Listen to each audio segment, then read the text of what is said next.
Kaya mag-antay lang siya doon sa tahanan at siguradong babalik siya na may dalang magandang balita. Simple siyang ngumiti at nagpaalam. Sinabihan niya na tutugisin niya na ang kumulam sa tatay ni Rosa.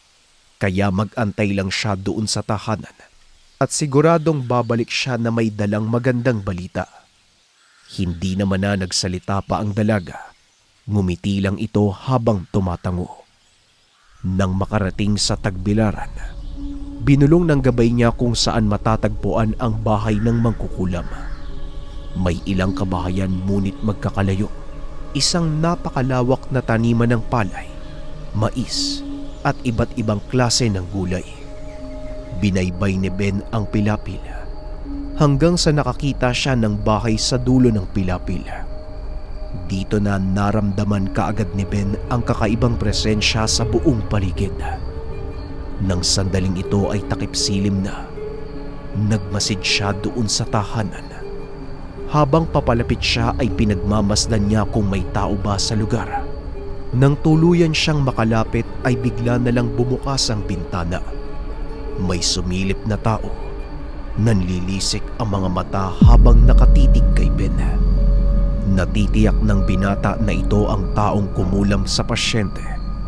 Naramdaman niya ang presensya nung nilalang noong ipinako niya. Oh, anong tingin-tingin mo dyan? Bakit hindi ka lumabas dito?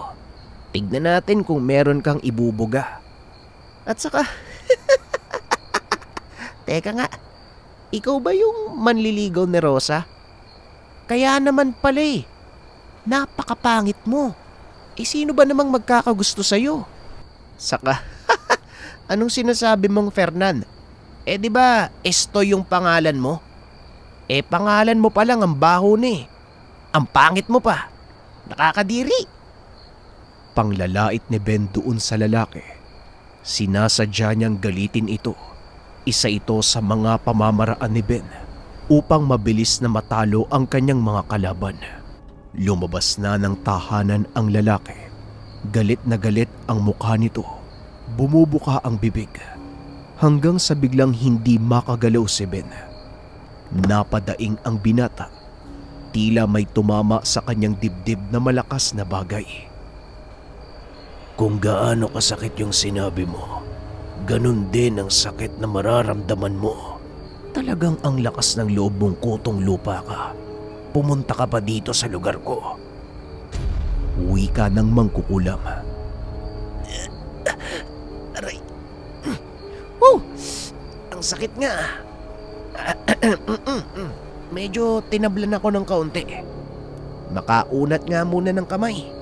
Nabigla ako dun ah. At saka, nasaktan ka ba sa mga sinabi ko? Dapat masanay ka na eh. Kasi ganyan yung itsura mo.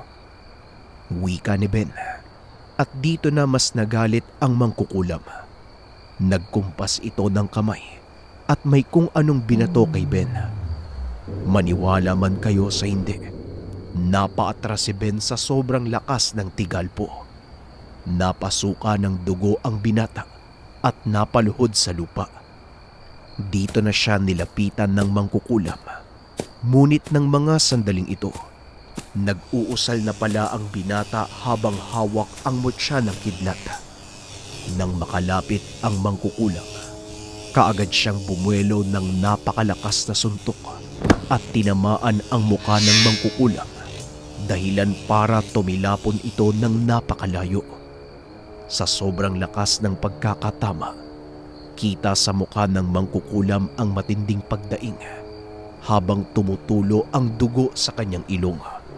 Muli namang ikinumpas ng mangkukulam ang kanyang kamay at biglang may lumabas na uod sa ilong ni Ben. Halos hindi makahinga ang binata sa nangyari sa kanya. Sumisikip na ang dibdib ni Ben. Lumalabo na rin ang kanyang paningin. Talagang hindi biro yung isang to. Mabilis makapagbitaw ng barang. Umanda ka sa akin. Galit na wika ni Ben. Pilit niyang inangat ang kanyang katawan. Dito na ginamit ni Ben ang orasyon upang ilabas ang buong lakas ng mutya ng kidlat. Kita ang pagliwanag ng mutya. Biglang dumilim ang buong kapaligiran. Gumapang ang kidlat sa kalangitan. At ilang sandali lang, tumama kay Ben ang napakalakas na kidlat. Pumalibot ang kuryente sa buo niyang katawan. Kita ang takot sa mukha ng mangkukulam. Napaatras ito at tumakbo sa kagubatan. Nang sandaling ito, pinagmamasdan lang ni Ben kung saan siya pupunta. At nang makumpleto na ang proseso, dito niya sinundan ang mangkukulam. At nang maabutan, binigyan niya ng napakalakas na sipa. Subalit nakailag ang mangkukulam. Gumanti ito ng tigalpo, ngunit hindi na tumatalab kay Ben. Hanggang sa biglang nagbago ang itsura ng mangkukulam. Animoy, umitim ang mga mata.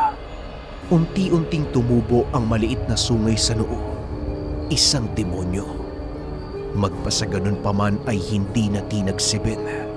Mas masahol pa sa nilalang na ito ang mga nakainkwentro niya.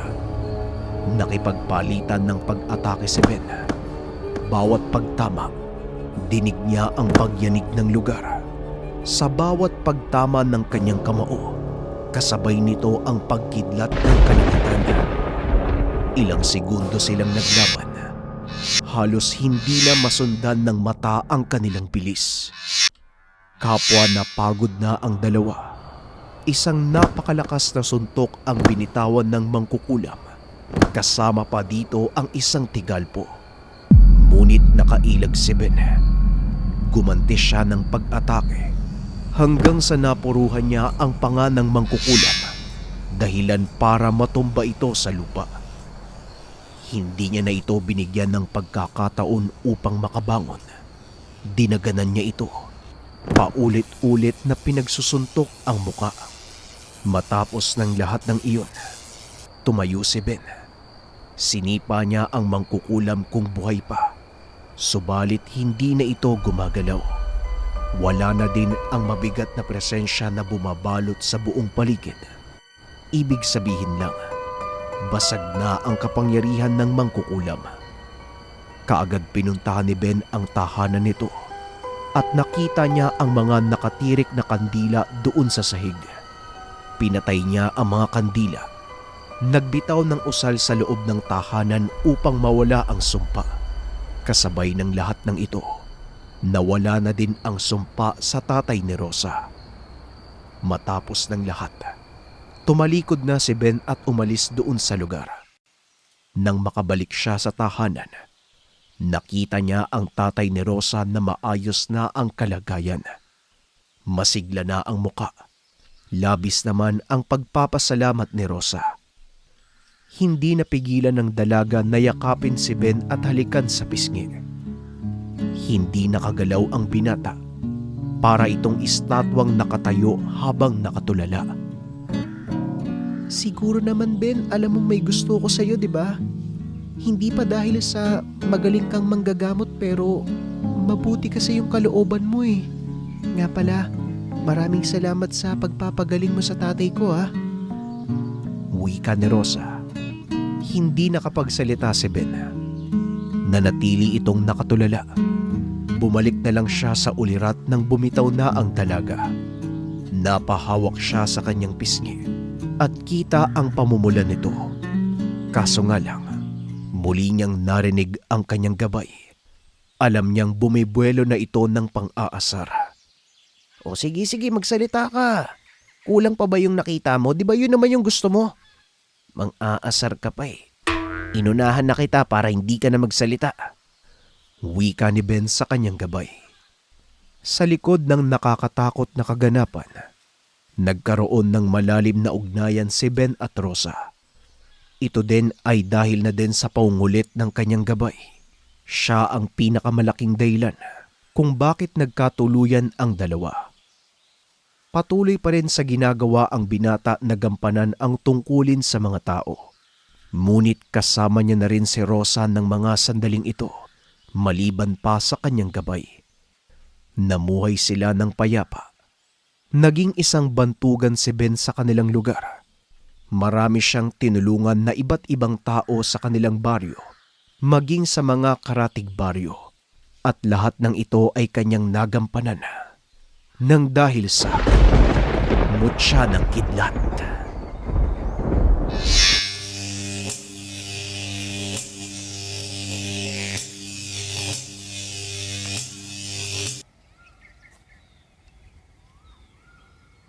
Nanlaki ang mga mata ni Tatay Ramon nang makakita siya ng 4 na napakapangit na tao. Mga bituka, ulo, paa, at meron pang 2 bangkay doon sa sahig. Tumingin sa kanya ang 4 na aswang. Dito na nanlaki ang mga mata ni Tatay Ramon at napaatras nang makita niyang may nakasilip din doon sa may siwang. Tuluyan ang napaatras si Tatay Ramon. Napatid ang